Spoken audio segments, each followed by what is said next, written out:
आज का बाइबल का वचन दानियेल का ग्रंथ अध्याय 3 वचन 25 और बाद में 34 से 43 तक।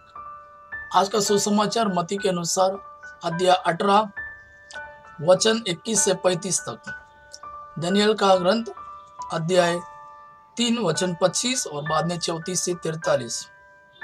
अजर्या खड़ा होकर प्रार्थना करने लगा और उसने आग की लपटों के बीच यह कहना आरंभ किया, तो अपने नाम का ध्यान रखकर हमें सदा के लिए न त्याग, हमारे लिए अपना विधान रद्द न कर।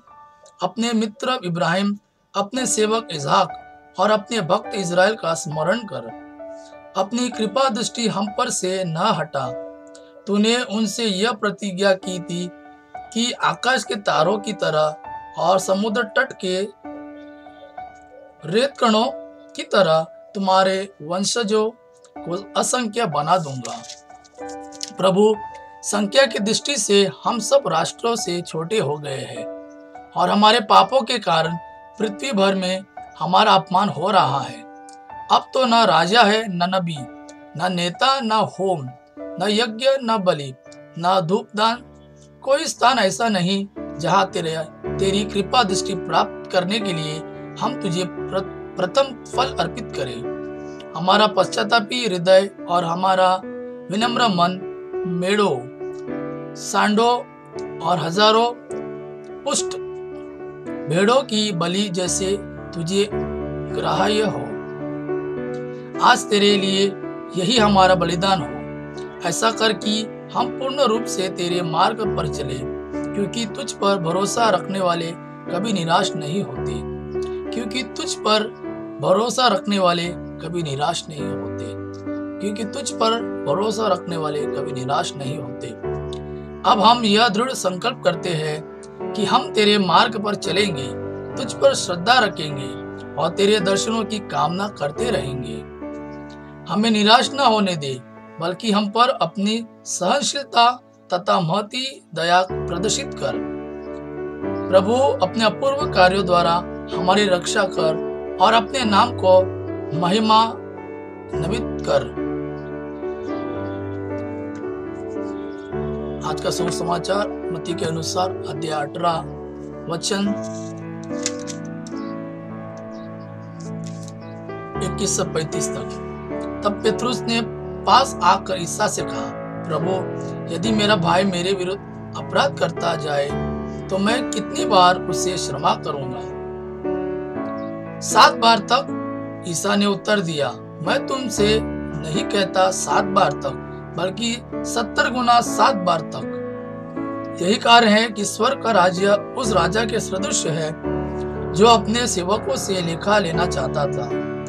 जब वह लेखा लेना लगा तो उसका लाखों रुपए का एक कर्जदार उसके सामने पेश किया गया।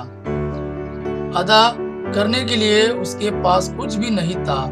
इसलिए स्वामी ने आदेश दिया कि उसे, उसकी पत्नी, उसके बच्चों और उसकी सारी जायदाद को बेच दिया जाए और ऋण अदा कर लिया जाए। इस पर वह सेवक उसके पैरों पर गिरकर यह कहते हुए अनुनय विनय करता रहा, मुझे समय दीजिए और मैं आपको सब चुका दूंगा। उस सेवक के स्वामी को तरस हो गया और उसने उससे जाने दिया और उसका कर्ज माफ कर दिया। जब वह सेवक बाहर निकला तो वह अपने एक सह सेवक से मिला जो उसका लगभग 100 दिनार का कर्ज था। उसने उसे पकड़ लिया और उसका गला घोंट कर कहा, अपना कर्ज चुका दो। सह सेवक उसके पैरों पर गिर पड़ा और यह कहते हुए अनुनय विनय करता रहा, मुझे समय दीजिए और मैं आपको चुका दूंगा। परंतु उसने नहीं माना और जाकर उसे जब तक के लिए बंदीगृह में डलवा दिया जब तक वह अपना कर्ज न चुका दे। यह सब देखकर उसके दूसरे सहसेवक बहुत दुखी हो गए और उन्होंने स्वामी के पास जाकर सारी बातें बता दी। तब स्वामी ने उस सेवक को बुलाकर कहा, दुष्ट सेवक, तुम्हारे अनुनय विनय पर मैंने तुम्हारा वह सारा कर्ज माफ कर दिया था। तो जिस प्रकार मैंने तुम पर दया की थी, क्या उसी प्रकार तुम्हें भी अपने सहसेवक पर दया नहीं करनी चाहिए थी? और स्वामी के क्रुद्ध होकर उसे तब तक के लिए जल्लादों के हवाले कर दिया जब तक वह कोड़ी कोड़ी न चुका दे। यदि तुम में हर एक अपने भाई को पूरे हृदय से क्षमा नहीं करेगा तो मेरा स्वर्गिक पिता भी तुम्हारे साथ ऐसा ही करेगा। यह प्रभु का वाणी है। प्रभु को धन्यवाद। आबा पिता की महिमा और पुत्र यीशु का प्रेम आप पर सदा सर्वदा बना रहे। आमीन।